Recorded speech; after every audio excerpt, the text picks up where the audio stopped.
Hey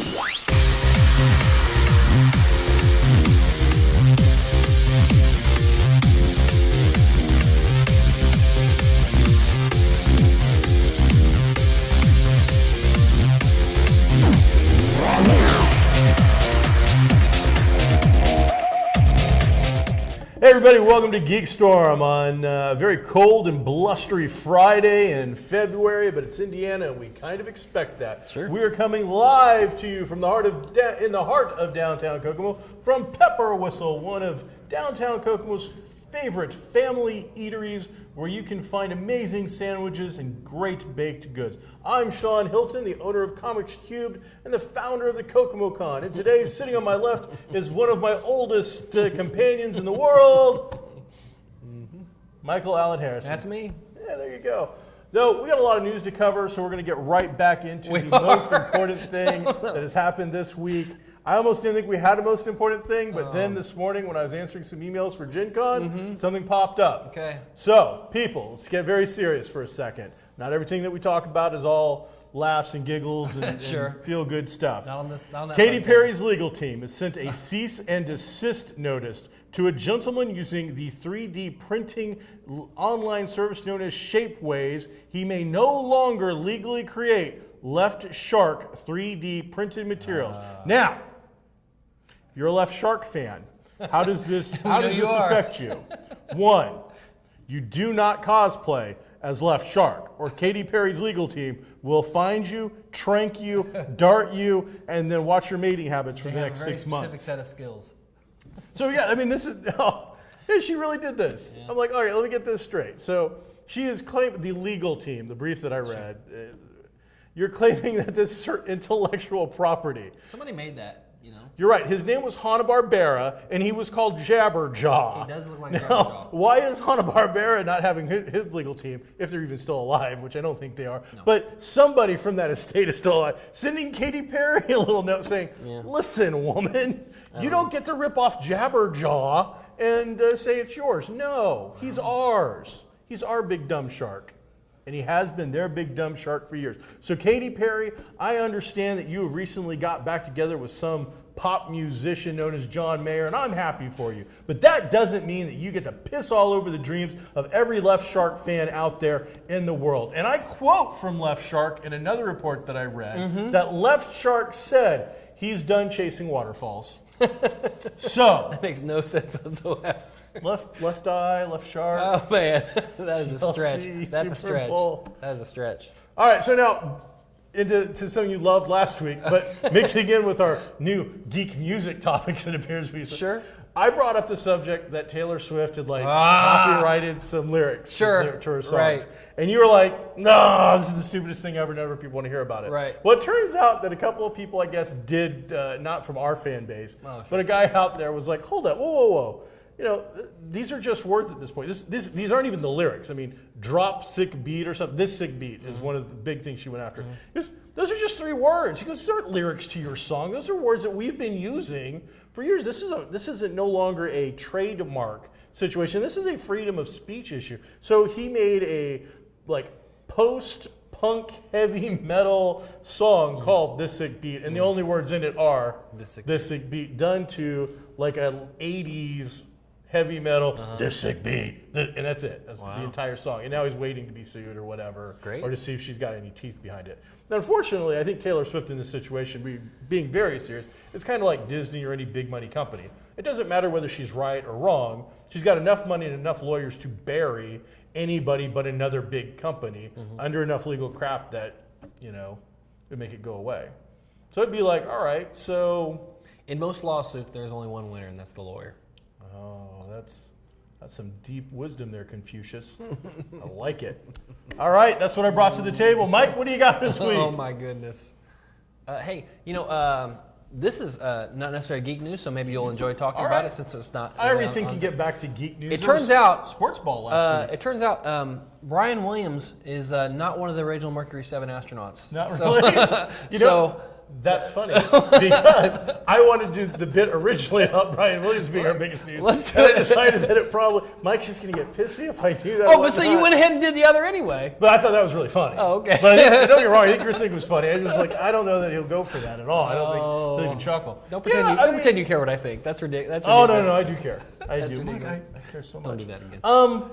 Yeah, okay, so again, if we're going to be serious about Sure, this, go ahead. since that wasn't a serious comment, but, right. but Brian Williams is one of the big national news anchors right now. Oh yeah, he's top 1 or 2. All right, top 1 or 2. Yeah. Did he lie? Yes, he did. There's actually no question about it. He can send out apologies. I misremembered. I did all this. But your top 1 or 2 news guys, I mean, if we were watching an Aaron Sorkin newsroom about this, Sure. they would eat him alive. Right. If we were watching a real reporter or journalist from, I don't know, any decade from before 1990 up, they just eat this guy alive. He'd be done. He should be fired. And I mean, I'm not one of those guys that I want his job. I really don't care because I don't watch the nightly news anymore. I get my news from other sources. Right. You've lost all credibility. Nothing that you will ever say again for that network, studio, or organization will ever be taken seriously. He just made his entire career in one made-up lie to make himself look better. Yeah, you ended. You're done. Yeah. Your legacy that you left behind isn't that you were the number 1, 2 news guy and that you were the face that brought in all of these tragic, great, wonderful, bad, whatever moments. Something similar happened to Dan Rather, maybe just a year or 2 before he kind of stepped out, and I can't remember exactly what it was, whether it was misrepresenting the truth or whether it was misreporting something. I can't remember, but it was something he had to apologize for, and kind of started his decline and on the way out. And at this point, it may be just a question of them looking for the replacement and lining him up and getting him going. Where's Gene Pauley? The bigger deal that NBC makes about it, the worse it looks for them. Now, is NBC his company? Yeah. All right. He took the place of Tom Brokaw, who was arguably the next best thing to Walter Cronkite. I mean, he was their anchor, and I don't mean that in a news way. I mean for the network. He was. You go to Tom Brokaw. That's and he's still. You trusted it. If he said it, yeah. You trusted him. And Brian Williams was very popular even in our culture because he would go on Jimmy Fallon and he would do some comedy bits on Letterman and things like that. He poked a little fun of himself. Yeah, That's a good way to ingratiate yourself to. He might have bought some goodwill there, but I imagine in the long run, there's a plan in place to go ahead and replace him pretty quickly. Would be my guess. Just a dumb move. Yeah. Dumb move. And there's been a movement almost, and it's what the hell is the name of it? Is it not false patriotism? People claiming Tea Party?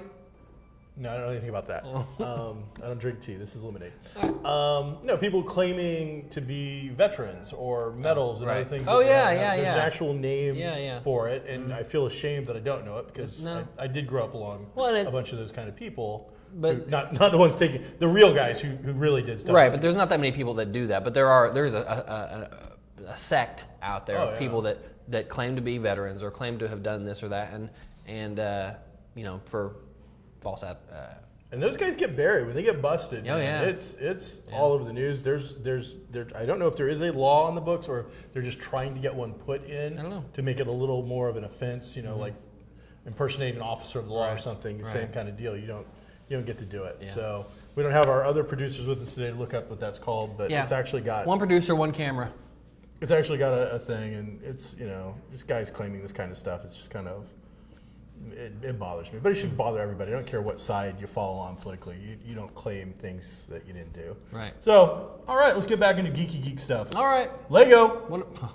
Love me some Legos. Of course you do. There's two big pieces of news from Lego. Oh, okay, great. They have a kind of a thing, and it's become popular.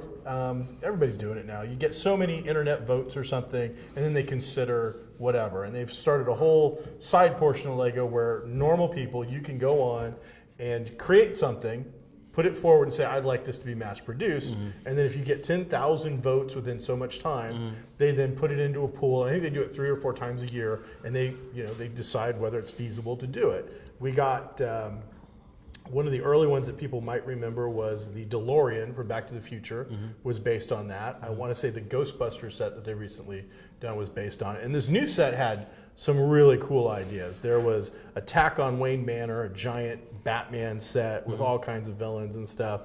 There was an X-Men Mansion one with like a cool Professor Xavier and all that stuff. There was like an anime one or something called The Invisible Hand. I don't know about. All these were options. The one that won was WALL-E. WALL-E from Disney? WALL-E. Now, I mean, it looked like it was going to be a bigger set with some Technic pieces, which means it'll move and like be almost, I would imagine with enough upgrades, it'll be a little robot. You'll be able to, you know, it'll move and do stuff, I would imagine, using what are called Technic pieces, which are a little more advanced, you know, construction pieces for Lego. But it's just like, really, WALL-E? I mean, WALL-E's been, that Pixar stuff becomes part of, I think, Geek Gist and just our, you know, makeup, but I mean, WALL-E's what, 6, 7 years old? Pretty old. I haven't even seen it. It's one of those things that was semi-popular, but it wasn't like a breakout. It was fun. It's a fun movie. He's a cute character. It wasn't Frozen. This wasn't, you know, something that I was like, man, I can't believe we got WALL-E. Yeah. Wow. And the other one though that they did pick or is going forward is an official Doctor Who set. So going to be several sets in that. I'm under the impression they have released a few Doctor Who pieces officially, but they were Europe-based, mostly England, of course, to hit that fan base. And now these will be nationwide sets. The pics I saw, of course, show a TARDIS, showed 10th Doctor, showed Tennant, and I want to say it will look like Billy Piper as Rose. So doesn't look like we're going to, I don't know who we're going to get for sure. I mean, they can do a whole minifig set of nothing but the Doctor and villains. It's popular, they'll do them all. Yeah, I could easily see that. I mean, a set that had all the Doctors in it would be a high dollar set that all the fans, I would buy one. And so I would imagine we'll eventually see it. So those are the two big new Lego things. And then I saw an extended look at the Shield helicarrier. And again, this thing is pretty big. It's monstrous. But the whole thing is based on a scale that is not set to their normal minifig scale. So this thing comes with 5 minifigs, which we talked about. But none of them interact in any way with the helicarrier. They're just a little set piece so that you had some minifigs to go with it. And then they showed these, what they're calling the microfigs. Now, these might have been around a long time. I'm fairly new to Lego, so I'm not familiar with minifig or microfigs. But imagine those, what are those, like Pocket Star Wars and other little things they did a long time ago. Super micro something or other. Micronauts? Micro machines, so super tiny, which is they're too small to be fun. And these micro figures are what you play with this Shield helicarrier set. They opened it up, they showed you the inside, and whereas it all looks kind of cool, it went from, man, I can't wait, I really want that. I want to save up some money, you know, hey honey, for my birthday kind of thing, to not really, not that interested. So kind of a letdown.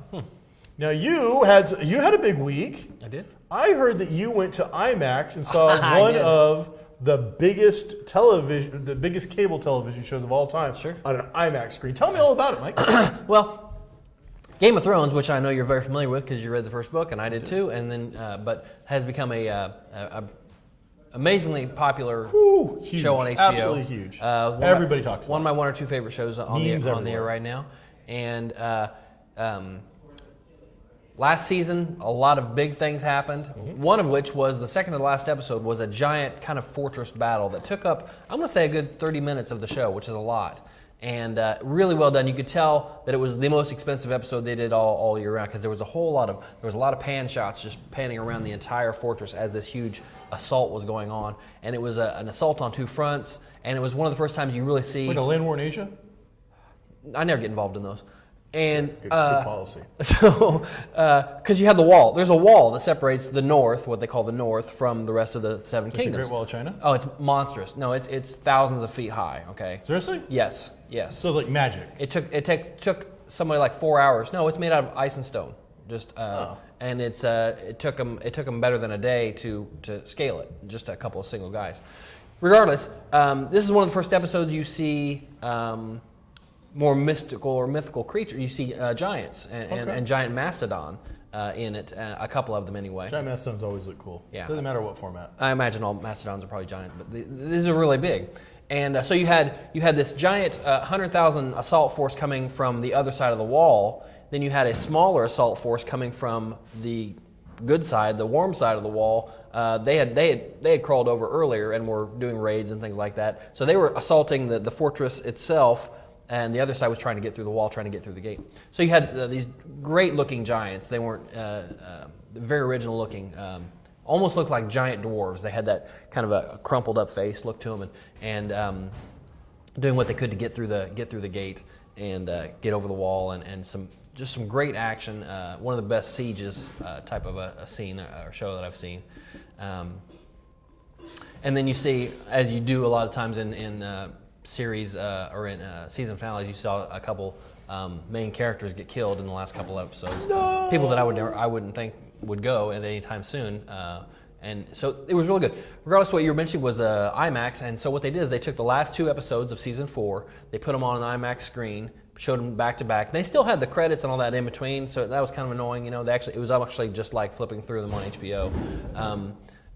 And then they had at the end, after the 2 episodes, they had a exclusive trailer for season 5, which had already hit the internet a few days ago anyway, or a few days prior anyway.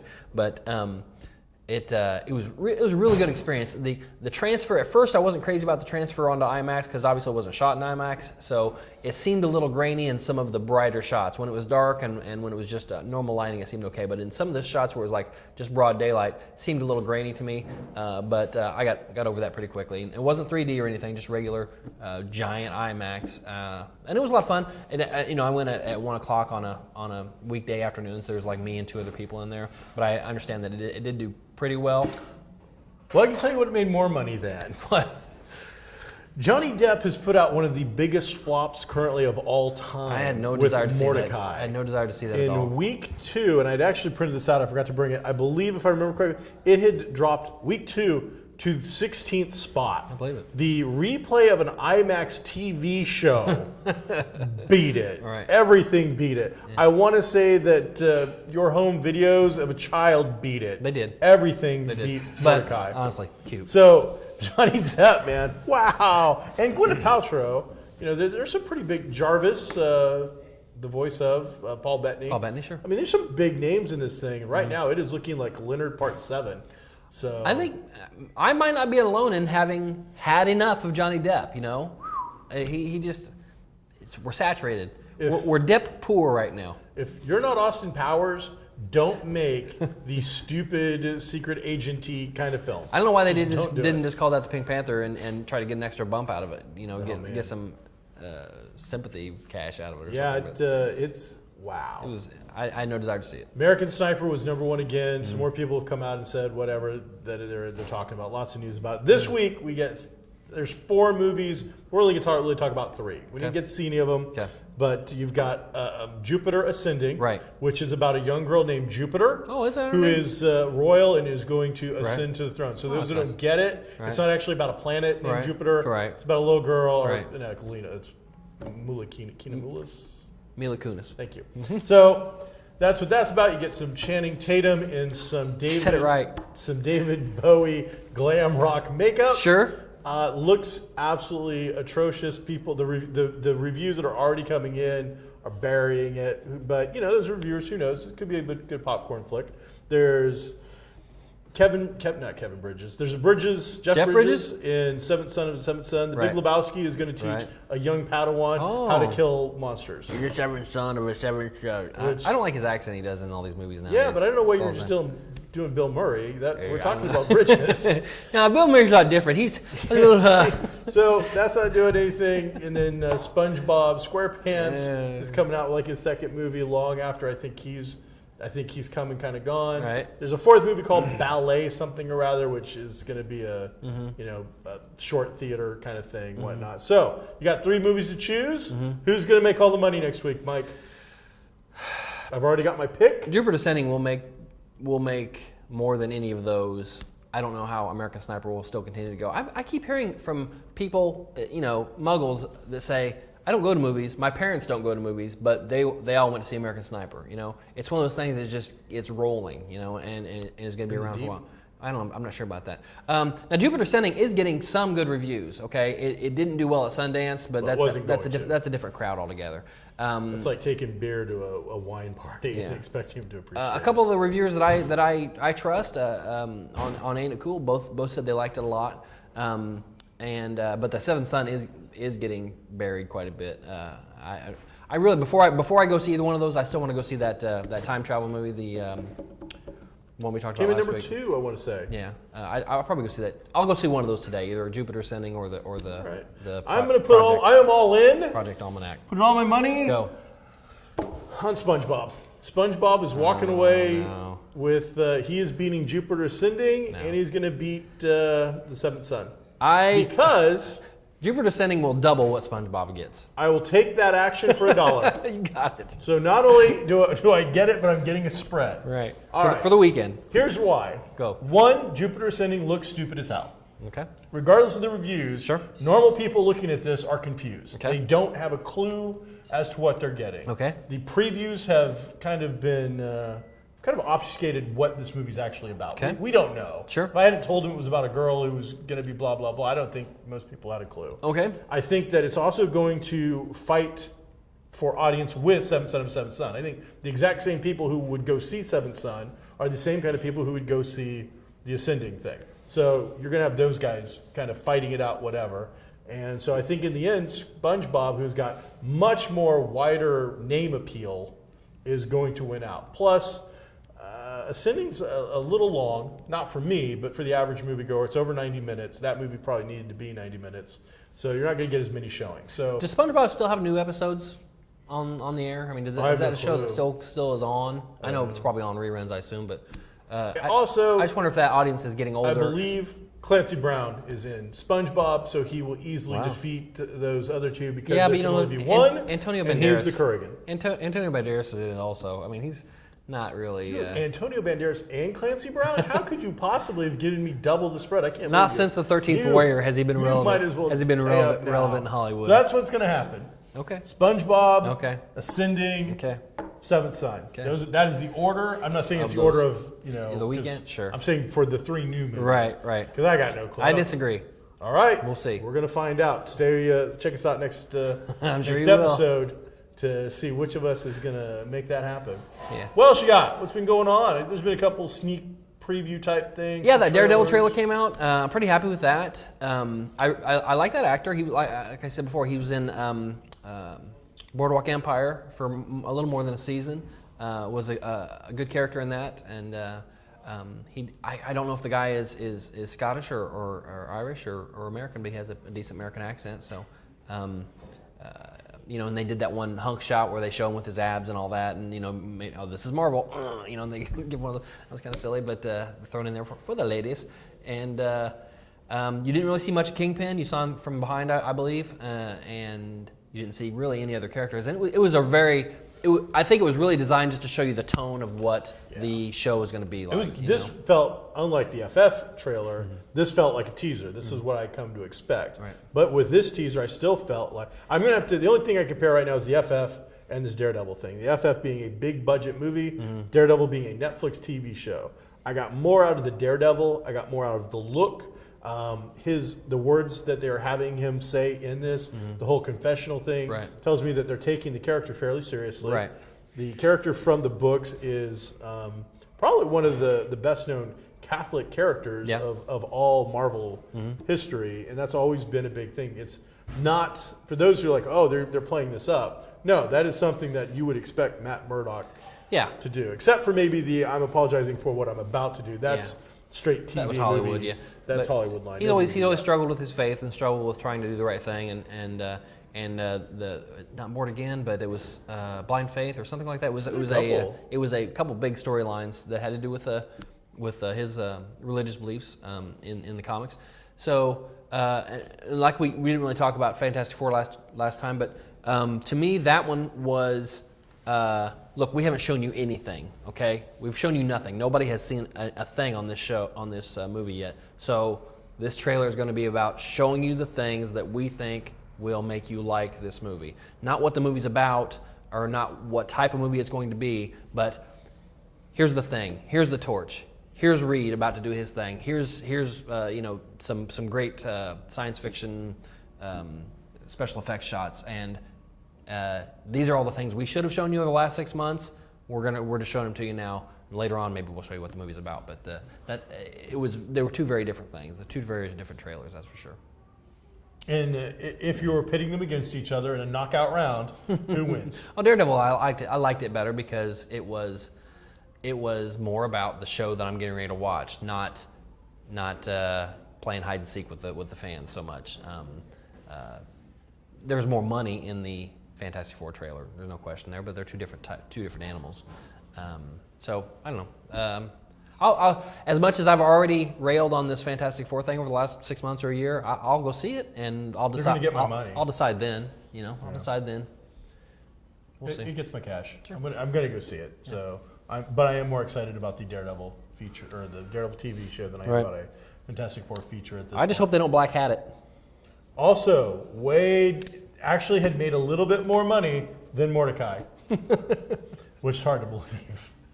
I mean, Mordecai, it looks like, if I'm getting all the info, and I've got it from Box Office Mojo's where I go for this kind of stuff, looks like it's got a budget of about $60 million. Looks like it had made about $6 to $8 million in the States. Double that for the rest of the world. Right. Whoo! Yeah. Somebody, The Interview made bank compared to what Mordecai's making. I saw a quote from Johnny Depp maybe a month or so ago where he's like, I really don't care if my movies make money. He said, I make movies that I want to make, that I like doing, that I have fun doing the job of it. It's up to the studios to try to make the money. It's not I'm there. They give me the money. I show up. I do the thing. And I gotta say, I would imagine the studios don't agree with them. Well, of course they don't agree, but it is their job. So, I mean, they have to decide what's a good. At some point, they need to decide maybe we should stop putting Johnny Depp in all these movies. that's maybe the way to go. And they're going to because his card has been burnt out of all the Rolodexes and replaced with Chris Platt's. So Chris, and we were going to call Johnny, just call Chris. Yeah. So, and they made, speaking of Chris Pratt. Him and Mr. Captain America there, Chris Evans, just made a lot of money, having a great time at the Super Bowl, doing virtually nothing. Money for charity. Yeah. Right. Those guys have both, we know, and we've talked about this before, both of them have kept their costumes or a version of their costume so they can go to children's hospitals on a whim. Right. Now, I'm sure that they set it up and whatnot, but they're not telling us. Chris Pratt and Chris Evans don't need this press. Right. They're doing it because they want to. Yeah. And I mean, I'm sure it's buying them some goodwill. It's great to see. Maybe it's good karma if you believe in that sort of thing. They're using their powers for good, is what they're doing, well, and it's great to see that. Like this, what they did was they had a Super Bowl bet, right? And if the Seattle Hawk fan Chris Pratt won, he had Captain America coming to a Seattle hospital in the Captain America thing wearing like a Seahawks jersey, and the opposite went to Massachusetts to I want to say a Massachusetts hospital, and Captain America won, and then they both came out and said we're both doing it anyway. Right. We're going to go to each hospital. We're going to do what we did. Then they did something to actually raise money on top of it with like some Twitter thing that people paid for. That also made like it was only $27,000. Sure. $27,000 because you and me made a bet. Right. I mean, if we could make $10 off of SpongeBob versus Jupiter Ascending, that'd be awesome. And these guys had to do really no extra effort or work. They had fun doing it. They got their studios, some extra publicity, and as you said, I think using their powers for good. Yeah, so it's great to see. Good on them. I'm really happy. In a world where we see nothing but celebrities or faux celebrities getting in trouble or doing sending cease and desist letters to sharks. Stupid crap. Right. Captain America would never send a cease and desist order to shark. You'd have to be pretty crappy. I mean, you're right. So let's cross over into two kind of weird things. Let's do it. Okay, two kind of weird things.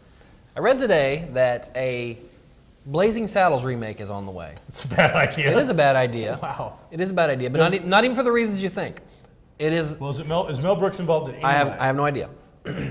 But it's not people, and it's not a Western. It's animated, it's dogs and cats, and it's samurai. Okay? So you have, instead of the two, Blazing Saddles, as everybody knows, is very race-centric. So instead of having black people, white people, slaves and cowboys, they're having cats and dogs, and I don't know which is which in this scenario. And in order to beat the bad guy, one of them is a samurai or becomes a samurai or something like that, and gets training in order to rout out the other species. So this is a horrible idea, okay? And I hope it gets squashed right away. Or I wish this was April 1st. I'm going to be honest, because it's a good movie and it's a classic, regardless of the racial overtones of the day that were relevant then. They were really making fun of that culture, and it wasn't a support in any way. So this is just a bad idea. It shouldn't be done. I just saw a thing with Mel Brooks. Mm-hmm. And one of the things I thought was interesting was I believe Gene Wilder wasn't meant to play that part. Yeah, who was it? Wasn't Harrison Ford, was it? I can't remember. Because he eventually did was Frisco Kid. And I know it wasn't Cleavon Little either. It was Richard Pryor. Yeah. And Richard Pryor actually helped write the movie, but ended up being Cleavon Little instead. And I can't remember the reason why. So just an interesting tidbit. Yeah. Just to throw in there. And you got a second story. Someone's going to come even close to cats, dogs. This is probably the weirdest thing I've ever seen or heard at any time. Wow, this is going to be good. Okay, so this comic book fan in Venezuela decides, I really, really like the Red Skull. Now, okay, let's back off for a second and first examine his choice of favorite characters. Red Skull. Nazi-inspired. Right, Nazi-inspired Hitler type of character, okay? Okay, back into it. I like this character so much that I've decided to have my face permanently altered with surgery and tattoos to look like the Red Skull. Okay, let's step back out of it again. Taking a look at the picture, and we can even put it right here, very briefly, because it's horrendous. This guy does not look like the Red Skull, okay? Yeah, this is what the Red Skull looks like. He looks like this right here. This is what this guy looks like, okay? They don't look look similar at all, not okay? At all. Then he goes on to defend it a little bit by saying, well, or the article did by saying he went through many psychological tests with the doctor that performed the surgery before he actually did it. But he was, now I know there's a whole culture of body modification and everything. Sure. I think this really goes beyond that though. This it's not abuse. It's just what is it? It's masochism. This guy has all these implants in his face, all around his eyes, and he's getting more, and he's tattooed his entire face. Do not make him look like the Red Skull. No, it makes the him idea look is that distorted. the Red Skull looks like a guy whose skin has been made super taut over his skull. Exactly. Exaggerated. Right. And then is red. Right. This guy looks like he just put in stuff. No joke, if I hadn't seen the headline, you just showed me the picture, right, I would have thought, guy trying to make himself look like an alien. It doesn't look like the Red Skull at all. Who's the Elephant Man? John.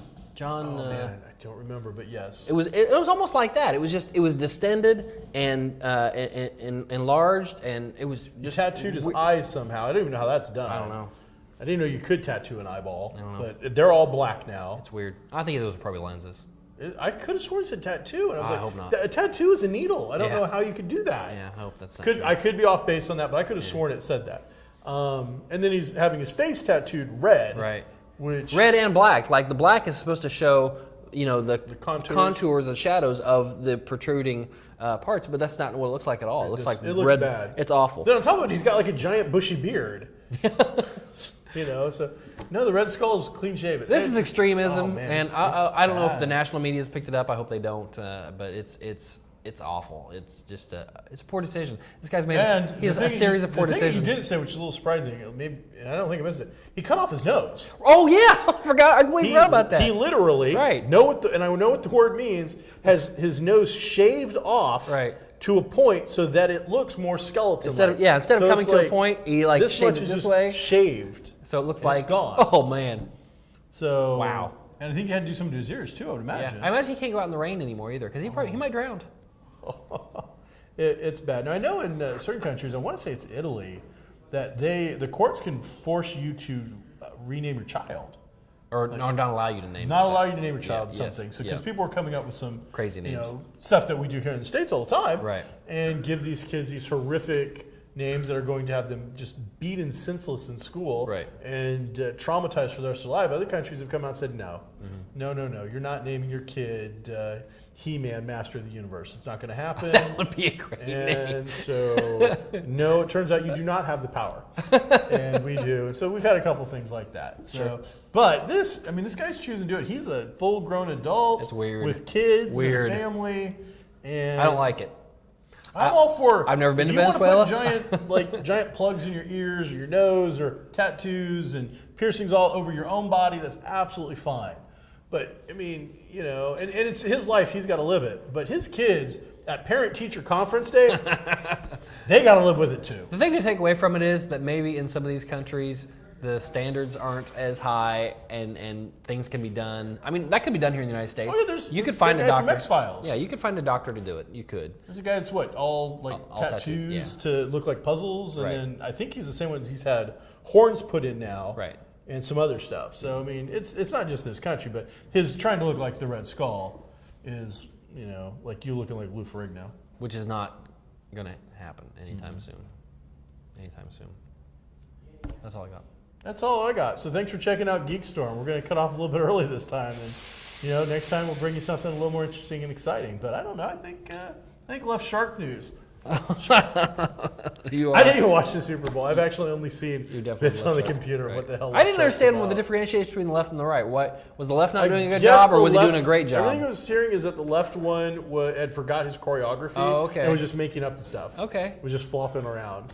So kind of like the Fish in the Faith No More video from back in the day, just flopping around. Oh, you and Faith No More. I don't like get Faith it. No More. So they got a new album. I know you plugged it 3 times on this show. So check it out. All right. First Friday's tonight. It's not going to matter because it'll be over by the time you see it. Oh. Geek Night, Game Night will be the third Wednesday right here at Pepper Whistle. Probably the last one for a while. LeVar Burton is in town? LeVar Burton is in town. There's something else going on tomorrow, but I can't remember what it was. Oh, it's Saturday.